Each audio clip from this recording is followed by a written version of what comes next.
नमस्कार, आदाब, सत श्री अकाल। स्वागत है आप सभी का इस YouTube चैनल सुपर 50 मैथमेटिक्स पर।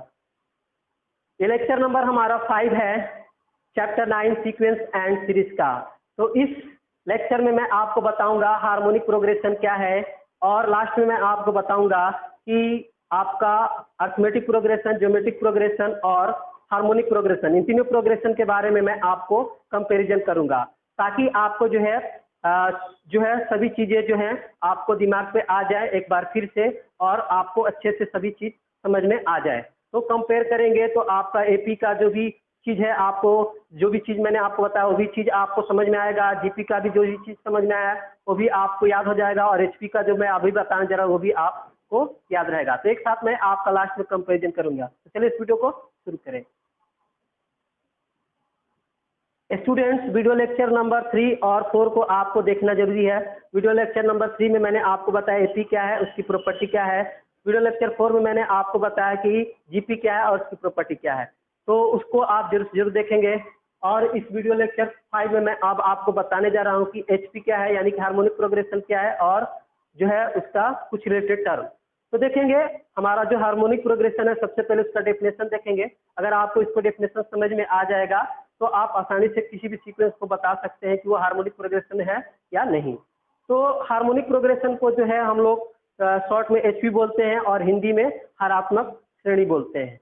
तो इसका डेफिनेशन बोलता है कि अगर कोई भी हमारा सीक्वेंस है, अगर उसका रेसिप्रोकल हम लोग लेते हैं और उसका रेसिप्रोकल जो है, अगर हम लोग उसका रेसिप्रोकल लेते हैं और उसका रेसिप्रोकल अगर हमारा एपी में होता है, सभी रेसिप्रोकल हमारा एपी में होता है, तो उस सीक्वेंस को हम लोग क्या कहेंगे, हमारा हार्मोनिक प्रोग्रेशन में कहेंगे, यानी कि एचपी में कहेंगे। तो चलिए एक एग्जांपल से मैं आपको समझाऊं कि मैंने आपको क्या कहा। देखिए मैं आपको यहाँ पर एक सीक्वेंस ले रहा हूँ 1 बाई आपका हमारा 3, 1 बाई आपका हमारा 5, 1 बाई आपका 7, 1 बाई आपका 9 डॉट डॉट। ये हमारा एक सीक्वेंस है। तो 1 का रेसिप्रोकल क्या होगा, 1 होगा। 1 बाई 3 का रेसिप्रोकल 3 होगा। 1 बाई 5 का रेसिप्रोकल 5 होगा। 1 बाई 7 का रेसिप्रोकल 7 होगा। 1 बाई 9 का रेसिप्रोकल 9 होगा। ठीक है, रेसिप्रोकल पता है आपका उल्टा इस तरह से हमारा आएगा। ये देखिए 1 3 5 7 9 क्या है, हमारा एपी में है। तो देखेंगे इस सीक्वेंस का रेसिप्रोकल हम लोग ले रहे हैं तो क्या आ रहा है 1 3 5 7 9 जो कि एपी में हो रहा है। इस तरह से इस सीक्वेंस को अब हम लोग क्या कहेंगे, हमारा एचपी में कहेंगे, यानी कि हार्मोनिक प्रोग्रेशन में। यही मैंने आपको डेफिनेशन में बोला था। सेम बात कि अगर किसी सीक्वेंस का अगर हम लोग रेसिप्रोकल लेते हैं और वो रेसिप्रोकल हमारा अगर एपी में होता है तो उस सीक्वेंस को हम लोग क्या कहेंगे, हार्मोनिक प्रोग्रेशन में कहेंगे। तो सिंपल सा बात है। तो इसको हम लोग दूसरे तरीके से भी स्टूडेंट कर सकते हैं कि अगर कोई हमारा प्रोग्रेशन हमारा अर्थमेटिक प्रोग्रेशन में है, तो अगर कोई हमारा अर्थमेटिक प्रोग्रेशन है, अगर हम लोग उसका रेसिप्रोकल लेते हैं तो उसके रेसिप्रोकल को क्या कहेंगे, हमारा हार्मोनिक प्रोग्रेशन में भी कर सकते हैं। तो दूसरे शब्दों में हम लोग यह भी कर सकते हैं कि कोई भी अर्थमेटिक प्रोग्रेशन है उसका रेसिप्रोकल लेंगे तो क्या बनेगा, हमारा हार्मोनिक प्रोग्रेशन बन जाएगा। तो दोनों तरह से हम लोग कर सकते हैं। तो चलिए इससे रिलेटेड कुछ और भी चीज मैं आपको बता दूं। हार्मोनिक प्रोग्रेशन जो है, आपको पता है कि जो हमारा अर्थमेटिक प्रोग्रेशन है उसका स्टैंडर्ड फॉर्म क्या होता है, यानी कि उसका फर्स्ट टर्म होता है ए, उसका सेकंड टर्म होता है आपका ए प्लस डी, उसका थर्ड टर्म होता है ए प्लस आपका 2d। इसी तरह से उसका हमारा स्टैंडर्ड फॉर्म होता है एपी का। इस तरह से हम लोग कहेंगे कि अगर हम लोग एचपी का स्टैंडर्ड फॉर्म करना है तो इसका रेसिप्रोकल हम लोग ले लें 1 बाई ए, 1 बाई आपका ए प्लस डी, आपका 1 बाई आपका ए प्लस 2d। इस तरह से हमारा ये होगा स्टैंडर्ड फॉर्म हो जाएगा किसका, आपका एचपी का। और ये हमारा स्टैंडर्ड फॉर्म है किसका, एपी का। तो सिंपल सा मैंने जब दूसरी बात बोली कि जो हमारा एपी है कोई भी उसका अगर हम लोग रेसिप्रोकल लेंगे तो भी क्या होगा, उसका रेसिप्रोकल हमारा एचपी में होगा। सिंपल सा है। तो चलिए अब हम लोग देखेंगे हार्मोनिक प्रोग्रेशन का क्या हमारा स्टैंड जो है जनरल टर्म क्या होगा। तो एपी का हमारा जनरल टर्म पता है आपका a n equal to a plus n minus 1 into d, जिसको हम लोग nth टर्म भी बोलते हैं या फिर लास्ट टर्म भी बोलते हैं। तो यहाँ पर हम लोग देख सकते हैं ये तो हमारा एपी का nth टर्म है। तो एचपी का nth टर्म क्या हो जाएगा, ये 1 by a n equal to 1 by आपका a plus n minus 1 into d. आपका इसका रेसिप्रोकल करना है। ये क्या होगा, हमारा एचपी का क्या होगा, आपका जनरल टर्म हो जाएगा।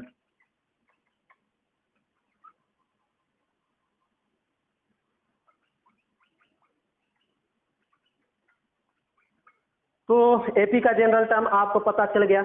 अब देखिए हमारा एपी में क्या होता है, आपका डिफरेंस होता है हर एक टर्म और उसके पहले वाला टर्म का डिफरेंस क्या होता है, सेम होता है। तो हमको उसको कैसे लिखते हैं, आपको A2 माइनस आपका A1 equal to A3 minus आपका A2 equal to A4 minus A3 equal to क्या है, इसके बीच का जो डिफरेंस होता है उसको हम लोग कॉमन डिफरेंस कहते हैं, जिसको स्मॉल डी से कहते हैं, डिनोट करते हैं।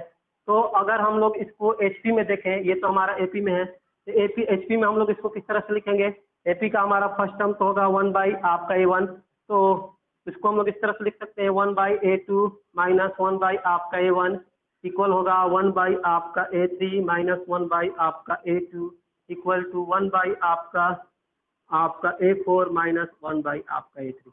ये हमारा क्या है, आपका एचपी के लिए हार्मोनिक प्रोग्रेशन। कोई भी टर्म हमारा हार्मोनिक प्रोग्रेशन है उसका जो हमारा डिफरेंस निकाल सकते हैं, जो है कॉमन डिफरेंस। तो इस तरह से आपको एचपी के लिए ये देखना है। तो समझ में आ गया कि आपका एचपी क्या है, किस तरह से आपको जो है एपी से हमारा रिलेटेड है। तो कोई भी आपका एचपी का क्वेश्चन आपको सॉल्व करना है तो क्या करना, उसको आपको उसके करस्पॉन्डिंग एपी वाला टर्म लिख लेना है। जो एचपी दिया है उसका करस्पॉन्डिंग आपको हमारा एपी वाला टर्म लिखना है, और एपी का जितना भी फॉर्मूला है या जितनी भी प्रॉपर्टियां हैं उसको लगा के आपको सॉल्व करना है, और लास्ट में क्या करना है, उसको उसका रेसिप्रोकल लेना है। तो हमारा जो एचपी में जो भी पूछ रहा है वो हमको फाइंड आउट हो जाएगा। तो सिंपल सा बात है। तो इससे रिलेटेड एचपी से रिलेटेड मैं और भी क्वेश्चन आपको जो है करके दिखाऊंगा, इसका एक और सेपरेट वीडियो मैं आपको बनाऊंगा। तो जितनी बातें मैंने आपको यहाँ पर बताई उन सारी बातों को मैंने यहाँ पर भी लिख के रखा है। आप देख सकते हैं यहाँ पर मैंने आपका एचपी का डेफिनेशन को लिख रखा है। देखिए यहाँ पर लिखा है, it is A progression in which the reciprocal of each term in AP. जैसा कि मैंने बताया कि यह एक सीक्वेंस होता है जिसका हम लोग अगर रेसिप्रोकल लेते हैं तो क्या होता है, हमारा एपी में होता है। तो उस तरह के सीक्वेंस को क्या बोलेंगे, हम लोग एपी में बोलेंगे। और देखिए दूसरी बात मैंने बताया कि reciprocal of AP is also called HP, यानी कि अगर हमारा कोई भी एपी है उसका अगर हम लोग रेसिप्रोकल लेते हैं तो उसको भी हम लोग क्या कर सकते हैं, एचपी कर सकते हैं, यानी कि हार्मोनिक प्रोग्रेशन में कर सकते हैं। और मैंने इसको भी बताया आपका कि एचपी का जो हमारा जो है कॉमन डिफरेंस निकालना है तो किस तरह से निकालेंगे, 1 by A2 minus 1 by A1 equal to 1 by A3 minus 1 by A2। उसके पहले वाला टर्म को हमारा अगला टर्म और उसके पहले वाले टर्म को हम लोग सब्ट्रैक्ट करते जाएंगे तो हमारा डी मिल जाएगा। अब देखेंगे मैंने आपको जो है एचपी का जनरल टर्म भी बताया, general term of the general term जो है उसको इनर टर्म ऑफ कर सकते हैं एचपी, या फिर लास्ट टर्म भी कर सकते हैं। 1 बाई AN इक्वल टू हो जाएगा 1 बाई आपका A plus N minus 1 into D. Simple सा है आपका एचपी, आपका टोटली जो है एपी से रिलेटेड है। तो चलिए अब मैं आपको जो है एपी, जीपी और एचपी के बीच कंपैरिजन करने जा रहा हूं, यानी कि तीनों में क्या सिमिलरिटी है, क्या आपका डिफरेंस है। तो चलिए देखते हैं एपी, जीपी और एचपी के बीच कंपैरिजन। तो यहाँ पर हमारे पास है ये एपी, इसमें हमारा यहाँ जीपी है और यहाँ पर लास्ट में हमारा एचपी है। तो देखेंगे हमारा फर्स्ट पॉइंट क्या है, हमारा स्टैंडर्ड फॉर्म होता है आपका एपी का ए प्लस बी, ए प्लस 2b, ए प्लस 3d, ए प्लस 4d।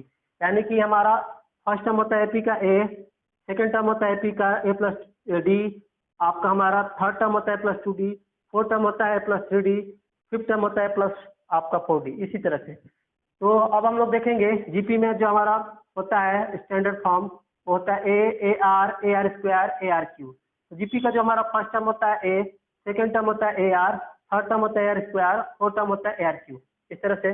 उसी तरह से हम लोग इसमें भी दे सकते हैं स्टैंडर्ड फॉर्म क्या होता है 1 बाई ए कॉमा 1 बाई आपका a plus D comma 1 by आपका a plus 2d comma 1 by आपका ए प्लस 3d। ये हमारा एसपी का स्टैंडर्ड फॉर्म है। तो बस क्या करना है, अपना हमारा फर्स्ट पॉइंट आपने देखा तो काफी सिंपल है, आप देख रहे हैं कि कंपेरिजन में कितना हम लोग को जो है बेनिफिट है। अब हम लोग देखेंगे सेकंड पॉइंट, एपी का हमारा डेफिनेशन, जीपी का और एचपी का डेफिनेशन। तो सबसे पहले हम लोग एचपी का डेफिनेशन देख रहे हैं, क्या कह रहा है, it is a sequence in which each term except the first one differ from its preceding term by a constant. यानी कि इसका डेफिनेशन में कह रहा है कि इसमें जो ये एक सीक्वेंस है जिसमें हर एक टर्म और उसके पहले वाला टर्म का जो डिफरेंस है वो क्या होता है, हमेशा कांस्टेंट होता है, यानी कि सेम होता है। तो इस तरह के सीक्वेंस को हम लोग क्या बोलते हैं, अर्थमेटिक प्रोग्रेशन बोलते हैं। अर्थमेटिक प्रोग्रेशन में फर्स्ट टर्म को स्मॉल ए से लिखा जाता है और जो कांस्टेंट डिफरेंस रहता है उसको बोलते हैं कॉमन डिफरेंस, जिसको स्मॉल डी से लिखते हैं।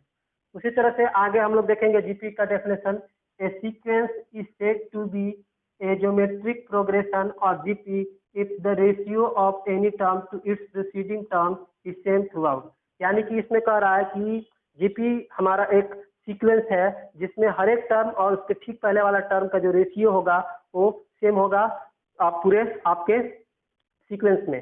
तो कहने का मतलब है कि रेशियो कैसे निकलेगा, अगर हम लोग सेकंड टर्म लेंगे तो फर्स्ट टर्म हमारा उसको डिवाइड करेंगे तो रेशियो निकलेगा, थर्ड टर्म लेंगे तो उसके पहले वाला टर्म हमारा सेकंड है उसको डिवाइड करेंगे तो रेशियो मिलेगा।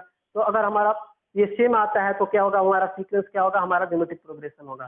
तो देखेंगे इसमें हमारा जो है जीपी जो है उसमें जीपी में भी हमारा फर्स्ट टर्म को ये लिखते हैं और जो कॉमन फैक्टर होता है जो कि हमारा डिवाइड करने के बाद जो आता है उसको कॉमन फैक्टर बोलते हैं, उसको हम लोग कॉमन रेशियो भी बोलते हैं, उसको स्मॉल आर से डिनोट करते हैं। ये हमारा रहा डेफिनेशन आपका जीपी में। डेफिनेशन में क्या अंतर है आपने देखा, यहाँ पर डिफरेंस कर रहा और यहाँ पर उसका क्या कर रहा है, रेशियो कर रहा है। आपका जो कोई भी टर्म है और उसके पहले वाला टर्म के बीच का यहाँ डिफरेंस, और उसमें यहाँ पर अपना कोई भी टर्म और उसके पहले वाला टर्म का रेशियो यानी कि डिवाइड सेम होना चाहिए। तो अब हम लोग देखेंगे हार्मोनिक प्रोग्रेशन का जो हमारा यहाँ पर डेफिनेशन है, it is a sequence in which the reciprocal of each term is in AP. यानी कि हमारा हार्मोनिक प्रोग्रेशन वह प्रोग्रेशन है यानी कि वह सीक्वेंस है जिसका अगर हम लोग रेसिप्रोकल लें और उसका रेसिप्रोकल क्या हो, हमारा एपी में हो, तो उसको हम लोग क्या कहेंगे, उस सीक्वेंस को क्या कहेंगे, हम लोग एचपी में कहेंगे यानी कि हार्मोनिक प्रोग्रेशन में कहेंगे इस तरह से। और इसको दूसरे तरीके से हम लोग ये भी कह सकते हैं कि the reciprocal of AP is also called हमारा एचपी। यानी कि जो हमारा कोई भी आपका एपी है उसका अगर रेसिप्रोकल लेंगे तो क्या होगा, हमारा उसको हम लोग एचपी कहेंगे यानी कि हार्मोनिक प्रोग्रेशन में कहेंगे।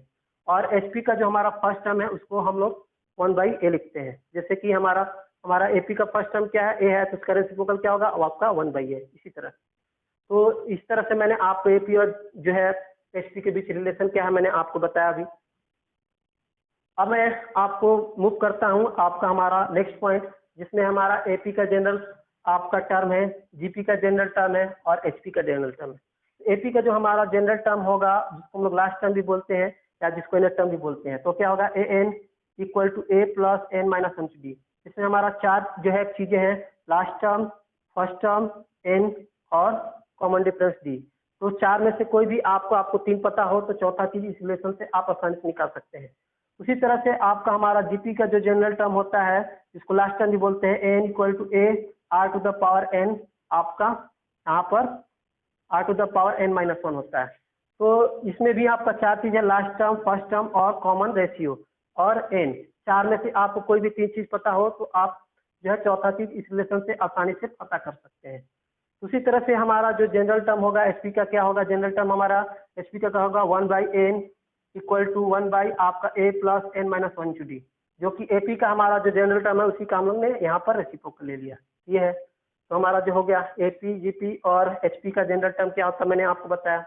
अब हम लोग देखेंगे सम ऑफ द इनर टर्म, आपका एपी का, जीपी का और एचपी का क्या होगा वही मैं बता रहा हूँ। तो यहाँ पर देखिएगा sum of the inner term क्या होता है, आपका एपी का n/2 multiply 2a plus n minus one to d. एक और फॉर्मूला होता है s n equal to n/2 a plus l, यहाँ पर एल क्या हमारा लास्ट टर्म है। ये सम होता है आपका हमारा एपी का। जीपी का जो हमारा सम होता है इनर टर्म का क्या होता है, फर्स्ट में हमारा है s n equal to n a, when r की वैल्यू क्या होगी, आर की वैल्यू हमारा इक्वल टू 1 होगी तब। और हमारा सेकेंड में है s n equal to a into r to the power n minus one by r minus one, when r की वैल्यू क्या है, जब हमारा आर की वैल्यू ग्रेटर देन 1 होगी, तो यानी कि आर की वैल्यू हमारा 1 से ज्यादा होगी। थर्ड में हमारा S n equal to a into 1 minus आपका to the power n by 1 minus r, जब आर की वैल्यू स्मॉलर देन 1 होगी, यानी कि आर की वैल्यू 1 से छोटी होगी तब। ये है। अब मैंने आपको जो है डेफिनेशन में बताया था कि कौन सा आपको सीक्वेंस एपी में है, कौन सा जेपी है, कैसे पता लगाना है। तो इस तरह से ये डेफिनेशन है, आप देख सकते हैं। अगर पता करना है तो हमारा सेकंड टर्म में से फर्स्ट टर्म घटाएंगे, थर्ड टर्म में से सेकंड टर्म घटाएंगे, फोर्थ टर्म में से थर्ड टर्म घटाएंगे, तो सबके बीच का डिफरेंस सेम आएगा, तो क्या कहेंगे, उसको हम लोग एपी में कहेंगे। और किस सीक्वेंस को हम लोग जीपी में कहेंगे, तो अगर हम लोग सेकंड टर्म में से सेकंड टर्म को फर्स्ट टर्म से डिवाइड करते हैं, फिर थर्ड टर्म को सेकंड टर्म से, इसी तरह से फोर्थ टर्म को थर्ड टर्म से, उसके ठीक पहले वाले टर्म को डिवाइड करते हैं तो उसका सेम आता है, जिसको हम लोग कॉमन रेशियो बोलते हैं। तो अगर वो सेम आता है तो क्या होगा, वो सीक्वेंस हमारा जीपी में होगा, तो सेम है। इसी तरह से हमारा एचपी का है कि अगर हमारा आपका सेकंड टर्म में से फर्स्ट टर्म घटाते हैं, थर्ड टर्म में से सेकंड टर्म घटाते हैं, फोर्थ टर्म में से थर्ड टर्म को घटाते हैं सब सेम आता है आपका, तो क्या होता है वो हमारा एचपी में होगा। तो इस तरह से आप देख सकते हैं। तो एपी जीपी और एचपी में बताने के लिए बस आपको इतना ही याद रखना है, यही आ गया। ये शॉर्ट फॉर्म में डेफिनेशन का, इसको आप याद रख सकते हैं। तो चलिए अब हम लोग देखते हैं हमारा अब लास्ट पॉइंट क्या है। एपी में जो हमारा 3 नंबर्स होगा, जब उसका हमारा सम और प्रोडक्ट दिया रहेगा तो 3 नंबर्स क्या होगा, ए माइनस डी ए और ए प्लस डी। और जीपी में जो हमारा 3 नंबर्स होंगे आपका जो होंगे ए बाई आर, ए और ए आर। तो ये हमारा होगा जब उसका आपका प्रोडक्ट दिया रहेगा 3 नंबर का। तो जो कि यहाँ पर एपी का nth term from the end वो भी देख सकते हैं और जीपी का nth term from the end वह भी देख सकते हैं। इस वीडियो में मैंने आपको बताया है, इसका आंसर इस वीडियो में ही है। जो भी प्रॉपर्टी है या जो भी फार्मूला है सम का, उसको आप यूज कीजिए और फिर आप फाइनली जो है उसको रेसिप्रोकल ले लिए तो आपका एचपी का सम मिल जाएगा। तो सिंपल है, आप एचपी को आपका रेसिप्रोकल लीजिए, एपी में बदलिए, एपी का आपका सम का फार्मूला यूज कर लीजिए, फिर उसका रेसिप्रोकल लीजिए और जो एचपी का जो आपका सम पूछ रहा है वो आपको मिल जाएगा। तो सिंपल सा है, आपको एचपी के लिए नया कोई फार्मूला अप्लाई नहीं करना है, एपी वाला ही फार्मूला अप्लाई करना है, एपी वाला ही सब प्रॉपर्टी अप्लाई करनी है। तो इस वीडियो में बस इतना है स्टूडेंट्स, मिलते हैं आपसे अगले वीडियो में जिसमें मैं आपको अर्थमेटिक मीन, हार्मोनिक मीन और ज्योमेट्रिक मीन, तीनों मीन के बारे में बताऊंगा और तीनों मीन के बीच रिलेशन भी बताऊंगा। तो ये वीडियो आपको अच्छी लगी हो तो इसको दूसरे के साथ भी शेयर करें, जरूर जरूर शेयर करें और ताकि दूसरे लोग को भी लाभ मिले। तो कर भला तो हो भला, ये कहावत है। आप अगर दूसरे का भला करेंगे तो आपका भी भला होगा। तो दूसरे का हमेशा भला ही करना चाहिए हमेशा। तो चलिए मिलते हैं फिर।